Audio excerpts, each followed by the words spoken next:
बदतमीजी सीखिए। खासतौर पे जो संस्कारी लोग हैं उन्हें बदतमीजी आनी चाहिए। नमस्कार दोस्तों, क्या आपके मन में भी ये सवाल आता है कि सामने वाला मुझसे कितनी ही बदतमीजी से बात क्यों ना कर रहा हो, मुझे अपनी भाषा की मर्यादा रखनी चाहिए और कुछ भी ऐसा नहीं बोलना चाहिए जिससे किसी को तकलीफ हो? तो फिर आप इस वीडियो को पूरा जरूर देखें, क्योंकि हो सकता है कि आपके स्वयं के व्यवहार को लेकर जो भी संशय है वो स्पष्ट हो जाए।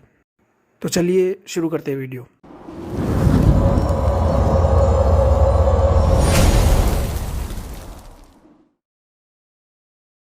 अध्यात्म सर्वप्रथम एक विद्रोह होता है अतीत के और आंतरिक ढर्रों के विरुद्ध। जो अतीत में चला आया है नहीं चलेगा अब, और जो भीतर भीतर लगातार चलता रहता है नहीं चलेगा अब। जो विद्रोही नहीं है वो आध्यात्मिक नहीं हो सकता।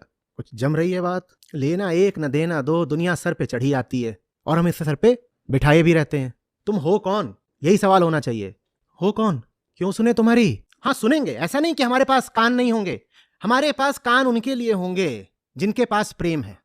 तुम्हारे पास प्रेम है तो मेरे पास कान है, और अगर तुम्हारे पास प्रेम है तो फिर मेरे पास जबान भी है। बात भी उन्हीं से करूंगा, जवाब भी उन्हीं को दूंगा जिनके पास प्रेम है। सुनेंगे भी उनकी जो प्रेम करते हैं, बोलेंगे भी बस उन्हीं से जो प्रेम करते हैं। जो यूं ही चले आए हैं, लेना एक न देना दो, यूं ही घुसे चले आ रहे हो।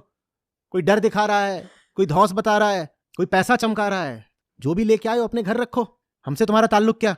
आज तक तुम्हारी मान भी ली तो तुमने हमें दे क्या दिया है? तुम्हारे कायदों पे चलकर तुमको ही कुछ नहीं मिला, हमें क्या मिल जाएगा? हेल्दी कंटेम्प्ट, दुनिया के प्रति एक स्वस्थ अवमानना का भाव रखिए।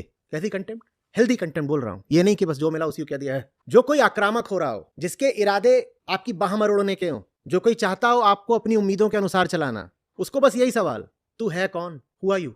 और जगत का काम है हर दिशा से आप पर चढ़े आना, वो यही चाहता है। और ये भी नहीं कि हर बार वो एक इंसान के रूप में ही आप पर चढ़ेगा। आप गुड़गांव जाइए, आप बंबई जाइए, वहां एक बड़ी इमारत है 50 मंजिली 70 मंजिली, आप उसके नीचे खड़े हो, आपको दिख नहीं रहा वो इमारत आप पे चढ़ी आ रही है। भीतर ये सतर्कता रहे, जैसे ही दिखे कुछ चढ़ा आ रहा है तुरंत क्या बोलना है कौन? वही रास्ता है। आप कहीं पर गए हैं नौकरी का इंटरव्यू देने, बड़ा मल्टीनेशनल का ऑफिस है, उसके आप रिसेप्शन पे बैठे हैं और बड़ा इंपोजिंग होता है, वो आपके ऊपर एकदम चढ़ा आता है। बहुत पैसा लगाकर वो रिसेप्शन बनाया जाता है ताकि आप जल्दी से प्रभावित हो जाएं, सरेंडर कर दें जल्दी से।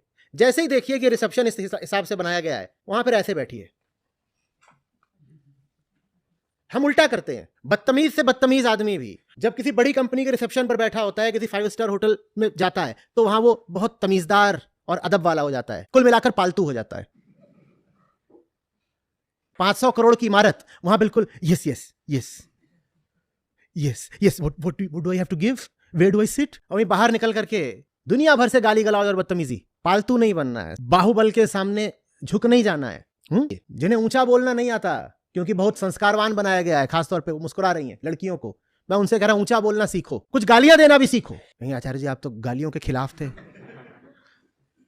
निर्भर करता है ना वेदांत क्या बोलता है, फॉर होम। जो बहुत ज्यादा बोलते हैं उनसे बोलता हूं चुप, गाली दिया जा रहा है चुप कर। और जो संस्कारों की बेड़ियों के चलते मुंह ही नहीं खोल पाते, आवाज नहीं ऊंची कर पाते, उनसे मैं कहूंगा आवाज भी ऊंची करो और गाली देना भी सीखो। प्रेम में मौन हो जाना एक बात होती है और डर की चुप्पी बिल्कुल दूसरी बात। जहां बदतमीजी करनी चाहिए वहां तुम तमीजदार हो जाते हो, और जहां विनम्रता आनी चाहिए, जहां मृदु भाषण आना चाहिए, वहां तुम तेवर दिखाते हो। कोई सब्जी वाली बैठी होगी बूढ़ी, उससे लगे हुए हैं बहस करने में कि 5 रुपया बच जाए, और उसका उल्टा पुल्टा भी बोल रहे हैं। ऑटो पर बैठ करके रेस्टोरेंट पहुंचे हैं, ऑटो वाले से बदतमीजी कर रहे हैं। हाँ, रेस्टोरेंट में घुसते ही वहां पर गेट पे ही खड़े हुए हैं 2 भारी भरकम गार्ड बाउंसर, वहां बिल्कुल एकदम सीधे हो गए। कमजोर के साथ नरम रहो और अत्याचारी के साथ एकदम गरम। समाज उल्टे सिद्धांत पर चलता है। समाज और अध्यात्म की इसीलिए बनती नहीं आपस में।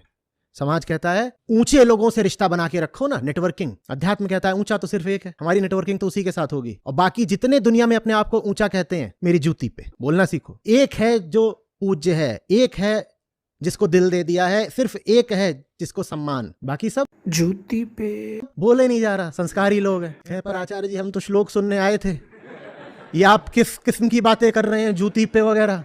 संस्कृत कब शुरू होगी?